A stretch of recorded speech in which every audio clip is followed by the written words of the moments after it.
हरि ओम तत्सत्। श्रीमते रामचंद्राय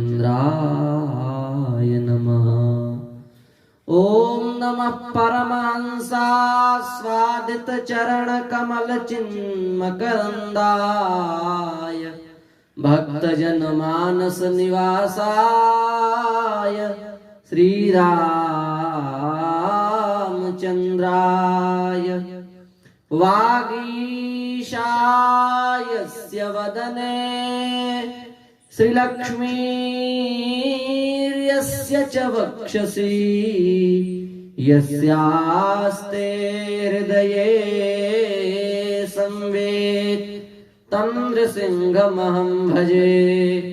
वाञ्छाकल्पतरुभ्यश्च कृपा सिन्धुभ्यैव च पतितानां पावनेभ्यो श्रीवैष्णवेभ्यो नमो नमः। निखिल हे प्रत्यनीक भक्तवांछा कल्पतरु श्री ठाकुर जी की आयु की अनुकंपा कृपा करुणा से हम सभी लोग श्री वृंदावन धाम में बैठ करके जीवन का सर्वोत्कृष्ट फल सत्संग लाभ प्राप्त कर रहे हैं। विगत 4 दिनों से हम लोग पृथ्वी के जो 7 स्तंभ हैं उनकी चर्चा कर रहे हैं। सबसे प्रथम स्तंभ गाय, दूसरा विप्र, तृतीय वेद और चतुर्थ सत्यवादी सती और पंचम है स्तंभ उसका सत्यवादी। सत्य की बहुत महिमा है शास्त्रों में, इसलिए सत्य को पृथ्वी का स्तंभ बताया गया। सत्य एक बहुत व्यापक शब्द है। शास्त्रों में श्रीमद् भागवत महापुराण में अनेकों स्थलों पर भगवान के लिए सत्य शब्द से अभिहित किया गया है, संबोधित किया गया है।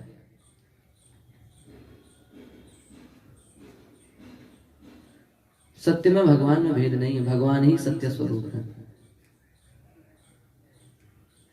श्रीमद् भागवत के प्रथम स्कंध का प्रथम श्लोक सत्य शब्द से भगवान को अभिहित किया जा रहा है। जन्माद्यस्य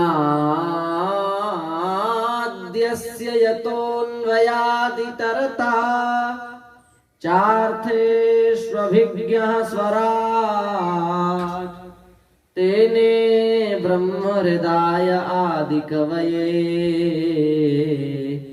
मुह्यन्ति यत्सूरयः तेजो वारिमृदां यथा विनिमयो यत्र त्रिसर्गो मृषा धाम्ना स्वेन सदा निरस्तकुहकं सत्यं परं धीमहि।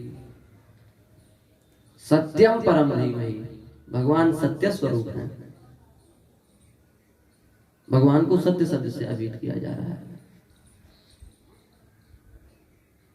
भगवान गर्भ में है और गर्भगत ठाकुर जी की देवता स्तुति कर रहे हैं। क्या कह रहे हैं? सत्यव्रतम सत्यपरम त्रिसत्यम सत्यस्य योनिं नीतं च सत्ये सत्यस्य सत्यं मृत सत्यनेत्रं सत्यात्मकं त्वां शरणं प्रपन्ना।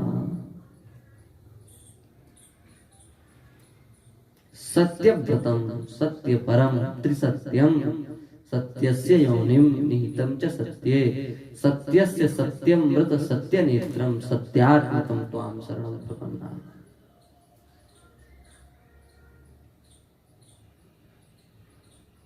9 बार सत्य शब्द से भगवान को अभिहित किया देवताओं ने। भगवान सत्य स्वरूप है, सत्य भगवान का ही स्वरूप है, इसलिए सत्य का हम सबको पालन करना चाहिए। सत्यम ज्ञानम अनंतम ब्रह्म उपनिषद वाक्य है। जो सत्य है भगवान है, सत्य और ज्ञान के स्वरूप है। पर हमने सत्य को भुला दिया, हम सत्य नहीं बोलते। गोस्वामी जी कह रहे हैं, झूठ ही लेना झूठ ही देना, झूठ ही भोजन झूठ चबेना। सब सारी प्रवृत्तियां हमारी झूठी हो गई हैं, हम झूठ ही बोलते हैं, झूठ ही हमारा लेना है, झूठ ही देना है, झूठा ही भोजन है। सत्य का त्याग कर चुके हैं, सत्य की स्मृति ही नहीं है। यह सर्वथा गलत बात है।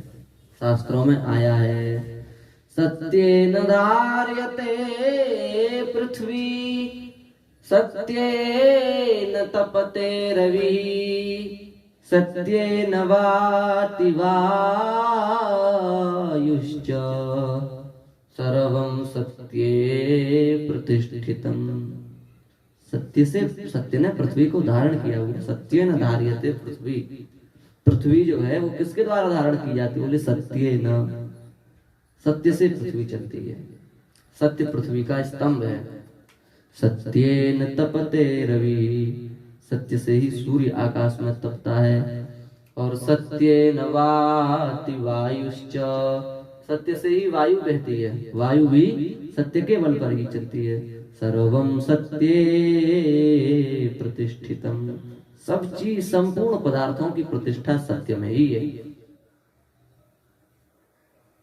इसलिए सत्य ऐसा कोई भी पदार्थ नहीं जहां पर विद्यमान ना हो। सभी स्थलों में, सभी संसार में यह सत्य विद्यमान है और पृथ्वी का आधार स्तंभ है। हमारे देश में निश्चित रूप से अनेकों सत्यवादी महापुरुष हुए हैं। उनकी कथा पुराणों में, उपनिषदों में, महाभारत आदि वेदों, पंचम वेदों में, पंचम वेद में विस्तृत रूप से उसका वर्णन है।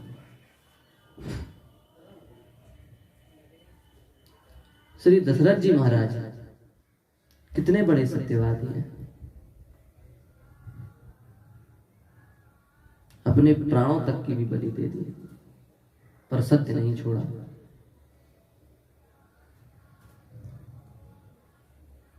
अपन किसी छोटी सी वस्तु से भी यदि झूठ बोलने से पास आ रहे होंगे तो हम झूठ बोल देंगे और उस वस्तु को स्वीकार कर लेंगे। कोई हमको प्रिय वस्तु हमसे दूर जा रही होगी तो हम झूठ बोल देंगे, उसको दूर नहीं जाने देंगे, उसको अपने पास कर लेंगे। पर श्री दशरथ जी के लिए जो प्राणों से भी अधिक प्रिय हैं, वे श्री राम जी वन को जा रहे हैं, पर दशरथ जी अपने सत्य का पालन कर रहे हैं।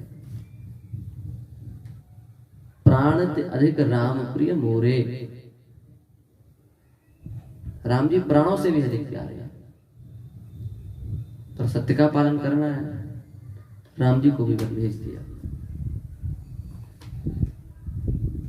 भगवान राम ने भी सत्य का उपदेश दिया। श्री राम जी कह रहे हैं, शिविदधी हरिचंद्र नरेशा, सहे धर्म हित कोटि कलेसा। और भगवान कह रहे हैं, धर्म न दूसर सत्य समाना, धर्म न दूसर सत्य समाना, आगम निगम पुराण बखाना, आगम निगम पुराण बखाना। सत्य से बढ़कर कोई दूसरा धर्म नहीं है। यह बात आगम में, वेद में और पुराणों में विस्तृत रूप से वर्णन है। हर जगह सत्य की महिमा का वर्णन किया गया है। इसलिए भगवान कह रहे हैं कि हमको अपने सत्य का पालन करने दीजिए। भगवान राम के लिए अनेकों स्थानों पर सत्य शब्द से संबोधित किया गया। श्री रामायण में सत्य संध, सत्य व्रत इत्यादि अनेक चौपाइयों में सत्य कह करके भगवान का स्मरण किया है। सत्य की बहुत महिमा है। सत्य जो है वह अपने आप में अपूर्व है। इसलिए सत्य का पालन करना चाहिए। वाल्मीकि रामायण का श्लोक है, सत्यमूलम जगत सर्वम लोका सर्वे प्रतिष्ठिता सत्येन सिद्धिं प्राप्तो हि ऋषयः ब्रह्मवादिना। सत्यमूलम जगत सर्वम, यह सारा संसार सत्य से ही उत्पन्न हुआ है। सत्य भगवान से उत्पन्न हुआ है, इसलिए सत्यमूलम जगत सर्वम। और सत्ये सर्वम प्रतिष्ठिता, लोका सर्वे प्रतिष्ठिता, सत्य में ही सभी लोगों की प्रतिष्ठा है। और सत्य से ही, सत्य का पालन करके ही, सत्यवाणी बोल करके ही बड़े बड़े ऋषि महर्षियों ने ब्रह्मत्व पद को प्राप्त किया। सत्येन सिद्धिं प्राप्त हुई, सत्य से सिद्धि को प्राप्त हुए हैं। इसलिए सत्य का पालन करना चाहिए। सत्य से ठाकुर जी मिल जाते हैं। लिखा है ना, साच बराबर तप नहीं, झूठ बराबर पाप, जाके हृदय साच है, ताके हृदय आप।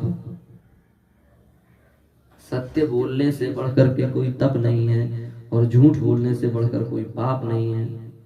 इसलिए सत्य का ही आचरण करना चाहिए, झूठ नहीं बोलना चाहिए। जिसके हृदय में सत्य की प्रतिष्ठा हो जाती है, ताकि हृदय आए, उसके हृदय में भगवान आकर के विराजमान हो जाते हैं। तुलसीदास जी ने तो यहां तक कह दिया, बड़ा प्यारा दोहा है। तुलसीदास जी कह रहे हैं, सत्य वचन आधीनता,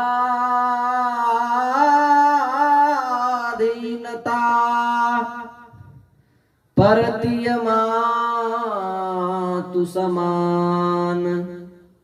कितनी प्यारी वाणी है।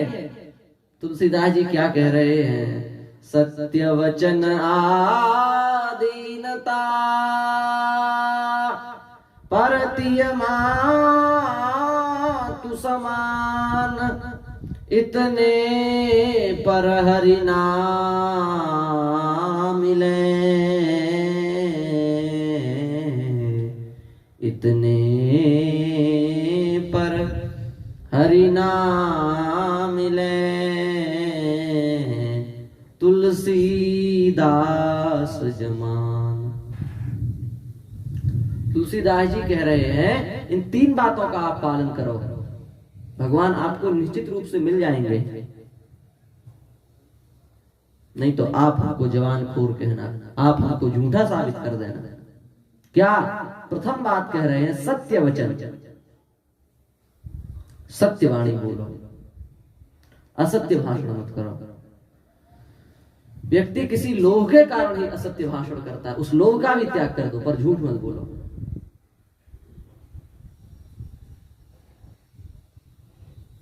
सत्य वचन और आधीनता, भगवान के सर्वदा अधीन रहो। और परतीय मातु समान, पराई स्त्री में माता का भाव रखो, निश्चित रूप से आपको भगवान मिल जाएंगे। तुलसीदास जी कह रहे हैं। कहने का तात्पर्य है कि सत्य की बहुत बड़ी महिमा है। भगवान वश में हो जाते हैं, फिर देवताओं की कौन कहे, सब वश में हो जाते हैं।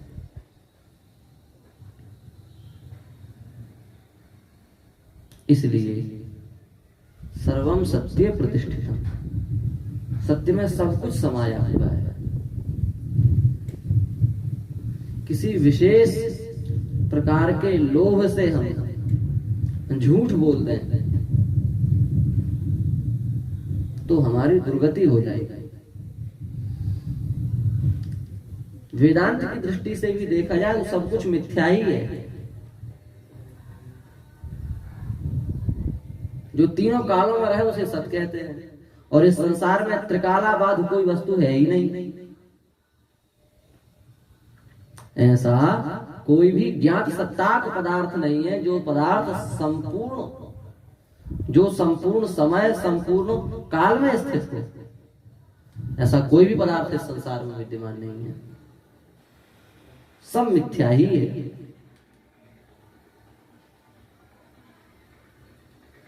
जब सब मिथ्या है तो हम झूठ बोल करके नरक जाने का रास्ता पक्का क्यों करें? इन मिथ्या पदार्थों के लिए झूठ क्यों बोलें? जब हम सत्य की रक्षा करेंगे तो वही सत्य हमारी रक्षा करेगा। धर्मो रक्षति रक्षिता।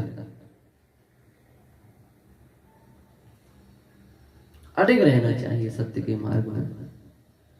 राजा हरिश्चंद्र, उनका नाम अमर हो गया। उन्होंने सत्य का पालन किया। विश्वामित्र जी को उन्होंने कह दिया,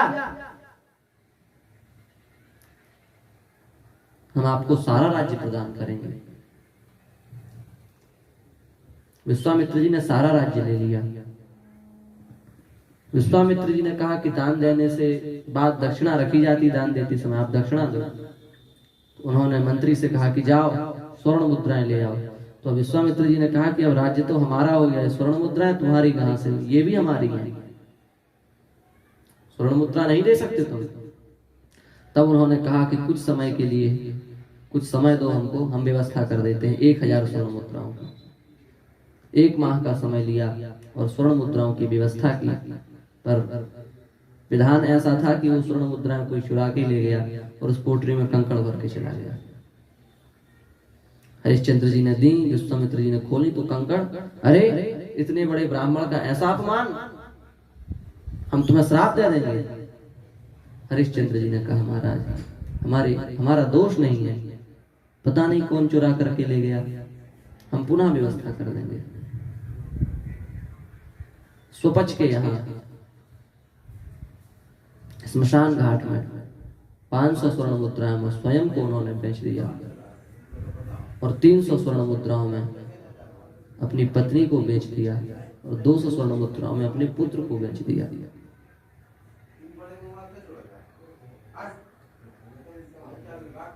तीनों को, स्वयं अपने को भी बेच दिया और विश्वामित्र जी को 1000 स्वर्ण मुद्राएं प्रदान की। पत्नी और पुत्र दोनों दास बन गए और हरिश्चंद्र जी स्मशान घाट में काम करने लगे। सेठानी ने, जिसके यहाँ ये दास बने थे और पुत्र दास बना था और इनकी माता दासी बनी थी, उसने पुत्र को फूल लेने के लिए भेजा तो मार्ग में ही सर्पदंश से उस पुत्र की मृत्यु हो गई।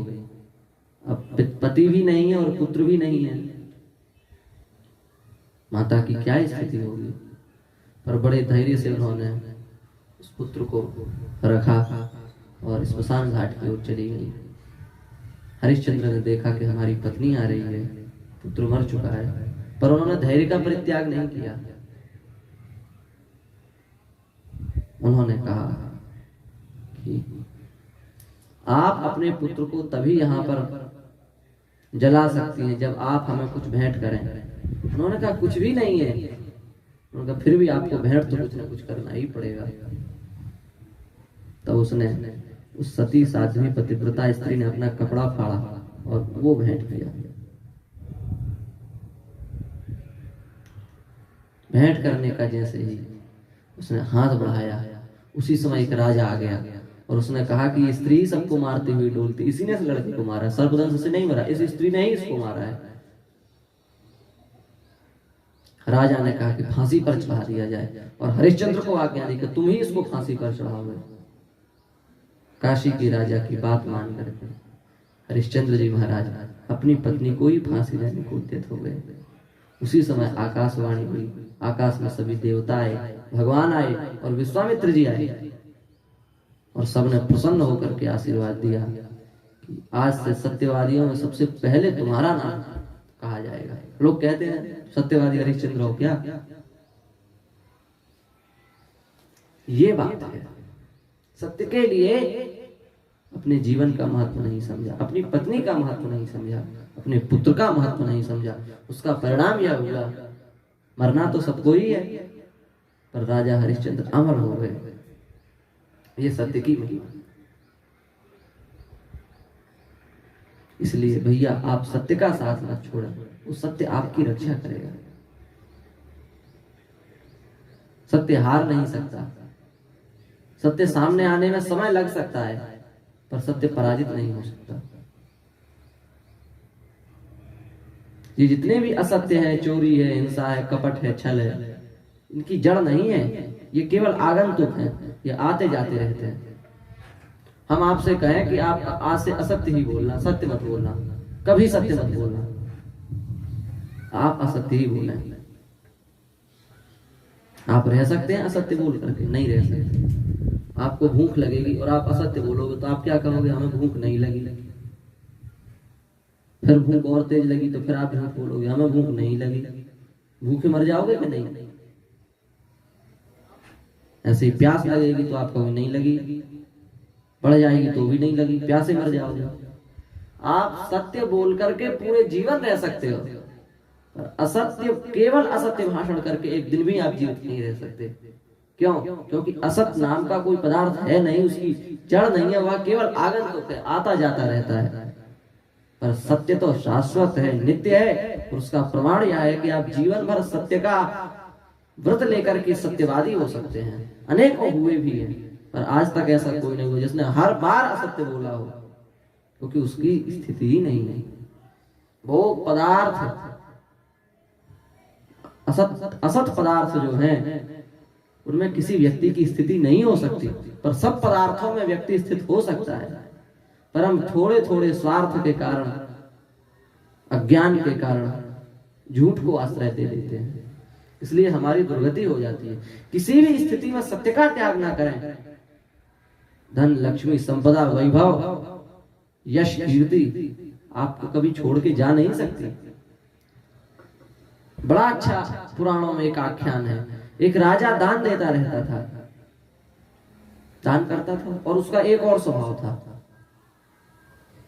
उसके राज्य में जो भी गरीब बेचारे व्यापार करते थे, उनका जो भी सामान बचता था वो राजा शाम को खरीद लेता था। उसका नियम था, उसने प्रतिज्ञा कर रखी थी कि इस नगर में जो भी सामान बचेगा वह हम उचित मूल्य पर खरीद लेंगे, वो सब मुझे बेच दिया जाए, मैं हम सब खरीद लेंगे। धर्मराज ने कहा कि उस राजा की तो बड़ी कीर्ति पताका फहरा रही है, जरा हम भी परीक्षा करके आए। तो एक भिखारी ब्राह्मण जैसा भेष बनाया और पहुंच गए, और जाकर के उन्होंने कहा कि भाई कूड़ा करकट भर लिया एक टोकरी में, उसी को बेचने लगे। 1000 रुपया में पूरी टोकरी ले ली। अब कोई कीमती वस्तु हो तो 1000 कोई दे भी, कूड़ा करकट के 1000 क्या, वो तो 1 पैसे के भी नहीं थे, किसी ने नहीं खरीदा। शाम हो गई, राजा के सेवक निकले, उस बूढ़े भिखारी ब्राह्मण के पास भी पहुंचे और कहा कि आप यह दे दो, कितने रुपया लोगे? बोले 1000। राजा के सेवक हंसने लगे, मूर्ख हो क्या, 1 पैसे की भी जो चीज नहीं उसके 1000 रुपया चाहिए? लेना हो तो लो, राजा की प्रतिज्ञा हम भी जानते, जैसा करना हो हम लौट जाएंगे, घर चले जाएंगे। वे सेवक आए, राजा को बताया कि एक बड़ा बूढ़ा भिखारी ब्राह्मण बड़ा चालाक है, 1000 रुपया मांग रहा है और भरे कूड़े करकट है। राजा ने कहा उचित दाम पर दे दो। दोबारा गए राजसेवक दोबारा पहुंचे और कहा कि उचित दाम पर 200 रुपया ले लो। नहीं, वो 500 ले लो। नहीं। फिर राजा के पास पहुंचे, वो मानता नहीं। राजा ने कहा हमारा नियम है, हम मना कर सकते नहीं, दे दो 1000। 1000 रुपया दिए, वो बूढ़ा ब्राह्मण तो चला गया, और वो जो टोकरी में कंकड़ भरे थे वो राजा ने अपने महल में रख लिए। रात्रि हुई, राजा अपने बिस्तर पर बैठे। उन्होंने देखा एक बहुत सुंदर स्त्री अनेकानेक दिव्य आभूषणों से युक्त है, वह महल से जा रही है। राजा ने हाथ जोड़ करके पूछा, आप कौन हैं? उन्होंने कहा, जिस घर में दरिद्रता का वास होता उस घर में मैं रह नहीं सकती।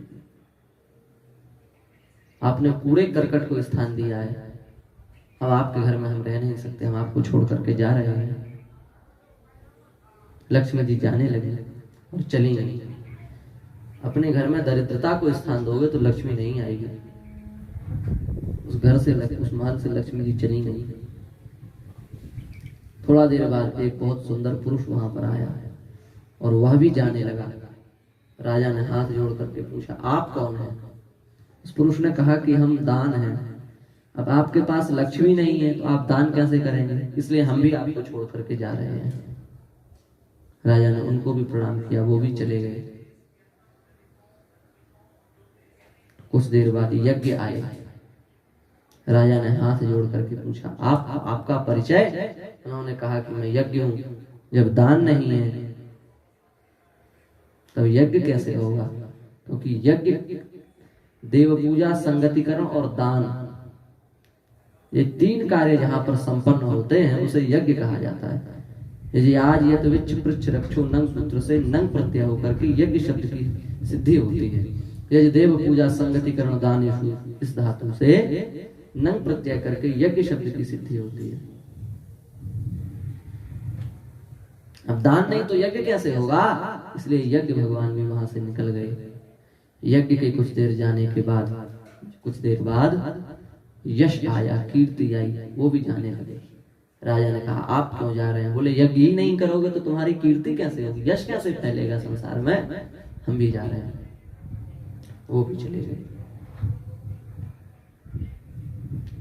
थोड़ा देर के पश्चात एक बहुत सुंदर दिव्य आभूषणों से युक्त पुरुष आए। राजा ने कहा, आप कौन हैं? उन्होंने कहा कि हम सत्य हैं और हम भी आपको छोड़ करके जा रहे हैं, क्योंकि सब आपको छोड़ करके चले गए, अब हम यहाँ क्या करेंगे? राजा रोने लगा और रोते हुए उसने कहा, हमने आपके लिए ही यह सब छोड़ा है, आपके लिए हमने लक्ष्मी को छोड़ दिया, आपके लिए हमने यज्ञ का परित्याग कर दिया, आपके लिए हमने यश कीर्ति का भी परित्याग कर दिया, आपके लिए हमने दान का भी परित्याग कर दिया, अब आप ही हमको छोड़ करके जा रहे हैं, आप कृपा करके मत जाओ। सत्य ने कहा कि हे राजन, तुमने हमारी रक्षा की है, इसलिए हम तुम्हारी रक्षा करेंगे, हम तुम्हें छोड़कर कहीं नहीं जाएंगे। सत्य भगवान वापस लौट आए और सत्य के जाने की कुछ देर बाद यज्ञ आ गया। यज्ञ ने कहा कि हम बिना सत्य के नहीं रह सकते, हमारी पूछ ही नहीं है बिना सत्य के। कोई यज्ञ जहां जितने करे पर सत्य भाषण नहीं करता तो हम वहां नहीं रह सकते। यज्ञ आ गए, यज्ञ के पीछे पीछे यश कीर्ति आ गया, यश कीर्ति आ गए, यश कीर्ति के पीछे पीछे यज्ञ आ गए, यज्ञ के पीछे पीछे बारी बारी से अंत में सत्य भी आ गए, अंत में सभी आ गए और लक्ष्मी जी भी अंत में वहां पर आ गए।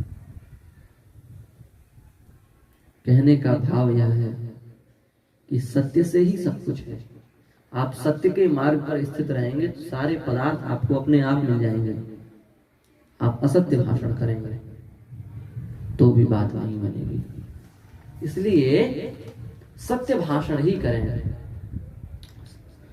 क्या कहें, बहुत प्रमाण है। देवी पुराण में भी एक प्रमाण है, सत्यम देवी पुराण में है,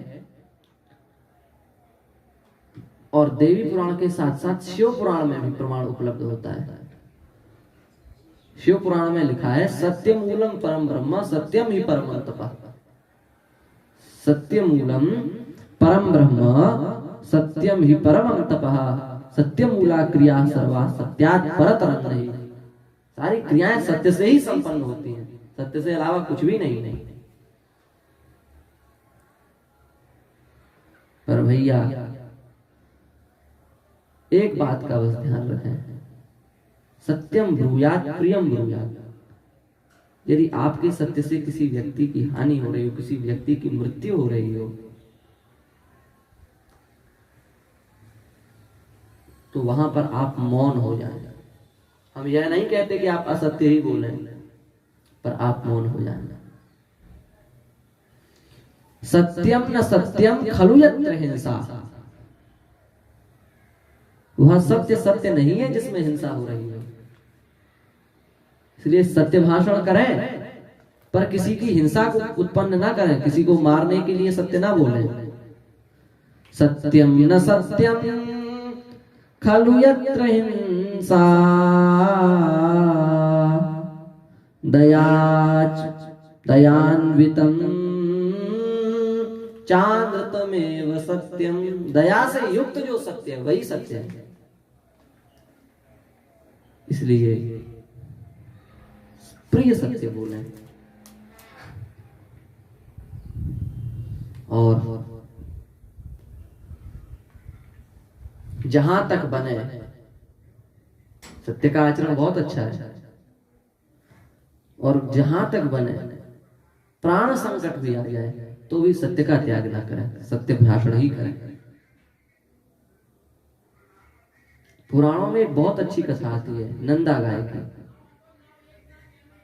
बड़ी सुंदर, बड़ी भोली गाय, सबसे आगे रहती थी पूरे झुंड में। और एक दिन किसी कारणवश अपने झुंड से बिछुड़ गई और किसी एकांत जंगल में पहुंच गई। और ऐसे जंगल में पहुंच गई कि उसकी भेंट एक बाघ से हो गई। बाघ ने कहा, आज हम नहीं छोड़ेंगे, बड़े अच्छे आई, बहुत दिनों से यहाँ कोई भोजन ही नहीं मिला, आपने बड़ी कृपा की, आओ आप हमारा आहार बनो। नंदा गाय को अपने प्राणों का भय नहीं हुआ, पर उसे अपने छोटे पुत्र बछड़े की याद आ गई। उसकी याद करके नंदा गायों के स्तनों से दूध झरने लगा, नेत्रों से अश्रु झरने लगे। और उसने कहा कि हमारा छोटा सा बच्चा है, वह हमारी याद में बहुत रोएगा, हम उसको अपने मृत्यु की सूचना दे करके आ रहे हैं। उस बाघ ने कहा, वाह, आप तो बड़ी चतुर चालाक हैं, हमें धोखा देना चाहती हैं, हम नहीं जाने देंगे। गाय ने रोते हुए कहा कि हम झूठ नहीं बोलते, हम झूठ नहीं बोलते, हम शपथ पूर्वक कहते हैं कि हम निश्चित आ जाएंगे।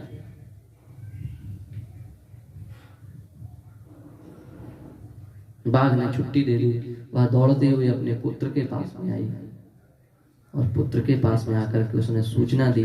पुत्र को भरपेट दूध पिलाया है और कहा, बेटा आज हम मरने जा रहे हैं। ऐसी माता का पुत्र कुपुत्र कैसे हो सकता है? उसने मना नहीं किया।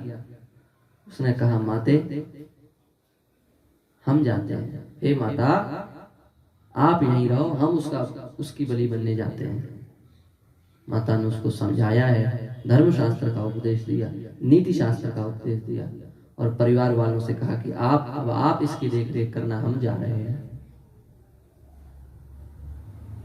परिवार वालों ने कहा, आप भी बड़ी मूर्ख हैं, क्यों जा रहे हैं, यहीं रहो, कहीं जाने की जरूरत नहीं है, यहां तो बाघ आएगा नहीं इतनी दूर, मत जाओ।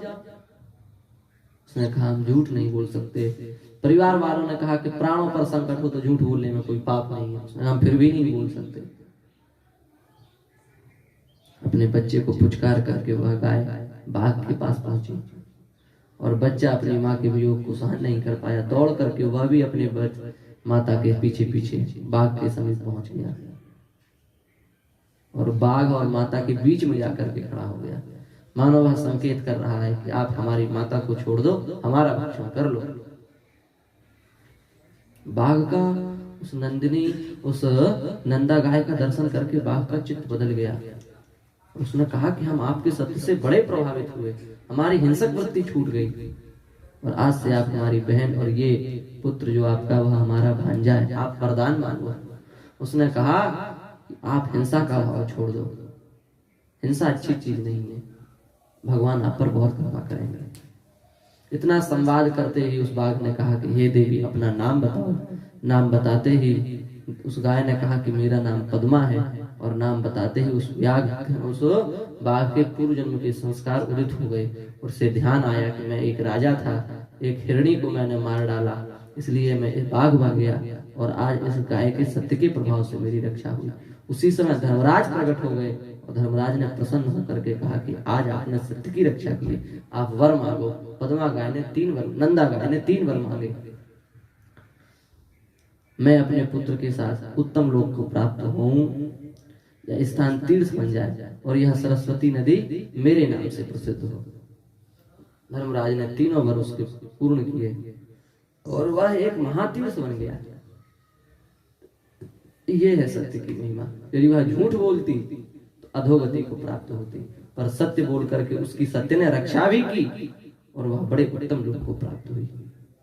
इसलिए भैया सबसे यही प्रार्थना है, इस क्षणिक जीवन को छोटी छोटी बातों में झूठ बोल करके मत खर्च करो।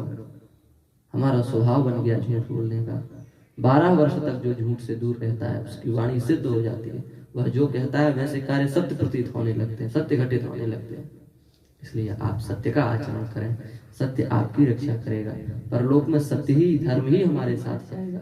इसलिए उस धर्म का संचय करें। इसी भावना के साथ आज की वाणी को हम श्री ठाकुर जी के चरणों में विराम देते हैं। जय जय श्री राधे श्याम, श्री वृंदावन बिहारी लाल की जय।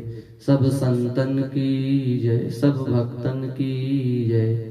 जय जय श्री राधे श्याम, जय जय श्री सीताराम। ओम नमः पार्वती पतये, हर हर हर महादेव।